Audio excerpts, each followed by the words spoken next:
सब भाइयों को मेरा नमस्कार। जय माता दी मित्रों। मैंने भगवती की कृपा से आप लोगों के सामने अपने 2 वीडियो पोस्ट किए थे। तो उन पोस्टों में मैंने पूरा बिल्कुल ये ध्यान में रखते हुए पोस्ट किए हुए थी कि मैं जितना हो सके अपने मित्रों का मार्गदर्शन कर सकूं। आपके इन्हीं प्यार की वजह से मेरे एक मित्र का सवाल आया है मेरे पास में कि गिरिराज भाई, आप ज्योतिष में बताओ, लव मैरिज सफल या असफल? इसके योग ज्योतिष में बताइए भाई।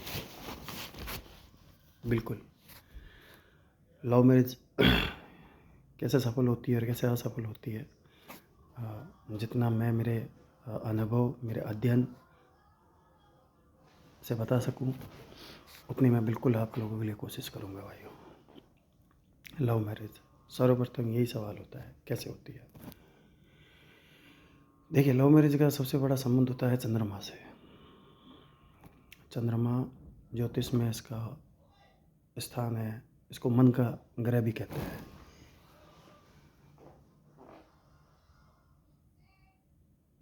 ऐसी चीज़ है सर कि जिसका बॉडी में कोई पार्ट्स नहीं है, बॉडी में कोई पार्ट्स नहीं है। मन का सिर्फ एहसास किया जा सकता है उसकी गति को। उसी गति का नाम चंद्रमा है। परस्पर 2 लोगों का चंद्रमा अगर आपस में उनका मन जो है मिल रहा है, वो होता है उनके अत्यधिक प्रेम का कारक। ज्योतिष में ये योग जो है वो मैं आपके सामने बिल्कुल रख रहा हूँ। अपनी पूरी कोशिश करूँगा कि आप लोगों के समझ में आ जाए। ज्योतिष में सबसे पहला सिस्टम यही है कि अपन प्रेम को कहाँ से देखें। तो प्रेम भाव का जो भाव है ज्योतिष के अंदर पंचम भाव होता है, और संगनी का भाव जो होता है वो ज्योतिष में सप्तम भाव होता है। तो अगर जिस भाई बंधु के किसी भी जातक के अगर पंचमेश और सप्तमेश अगर कुंडली में कॉम्बिनेशन करके बैठे हैं, बिल्कुल उसके लव मैरिज के योग बनते हैं। उस लव मैरिज के योग को पूर्ण कर देता है अगर उस पर एकादश भाव की एस्पेक्ट हो, तो बिल्कुल वो लव मैरिज के सफल होता है। ये एक सामान्य योग है जो मैंने आपको बताया है। वैसे पहले मैं आपको बता दूं कि लव मैरिज के योग कैसे कैसे होते हैं। जैसे मैंने बताया, पंचमेश और सप्तमेश का कॉम्बिनेशन होता है।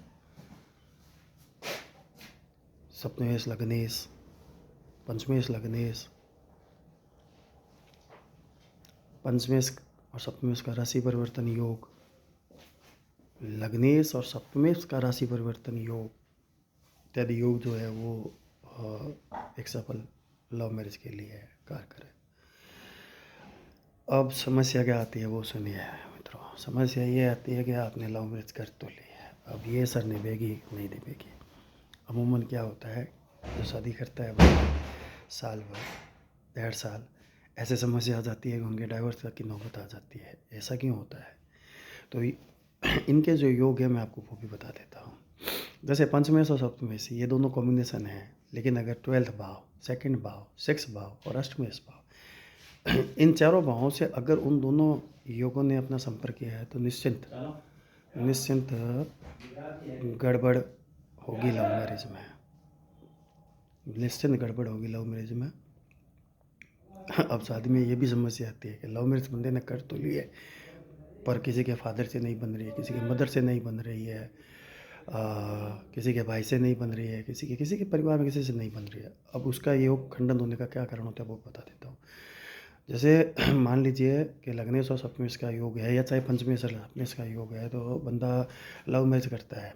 अगर किन्हीं कारण ऐसे होता है ना कि वो अगर यही योग 2nd हाउस से कनेक्शन कर लेते हैं, तो 2nd हाउस से कनेक्शन करने पर क्या होता है, 2nd हाउस को कुंडली में मार्ग का स्थान में आ गया है। तो मार्ग स्थान के अधिपति से संबंध होने पर क्या होता है, घर में कलह छिड़ जाती है। बिल्कुल। तो क्या होता है, बंदा लव मैरिज कर तो लेता है, परंतु लव मैरिज सक्सेस नहीं हो पाती है। ये बात फाइनल हो जाती है उसमें। अब होता है कि इसकी माँ से नहीं बन रही है, इसके फादर से नहीं बन रही है, वो नहीं। अब क्या होता है, जैसे बंदा का पंचमेश और 10वें साथ में हो गए, अष्टम भाव में बैठ गए या 6 भाव में बैठ गए, तो फादर एग्री नहीं करेगा लव मैरिज के लिए। अगर वहीं चतुर्थेश पंचमेश दोनों इकट्ठे हो गए 6 भाव में, 8 भाव में या 12th भाव में बैठ गए, तो मदर एग्री नहीं करेगी लव मैरिज के लिए। और यहीं पंचमेश और सप्तमेश का अगर कॉम्बिनेशन होता है 12th भाव में, तो दोनों पक्के शादी कर लेंगे, ठीक है ना, तो वो भी अनसक्सेस हो जाती है शादी। तो ये है लव मैरिज के सफल योग और असफल योग, मैंने आपको दोनों ही बता दिए हैं भाइयों। पूर्ण जानकारी के लिए मैं आपको फिर अपना एक वीडियो पोस्ट करूँगा। जब तक जय माता दी।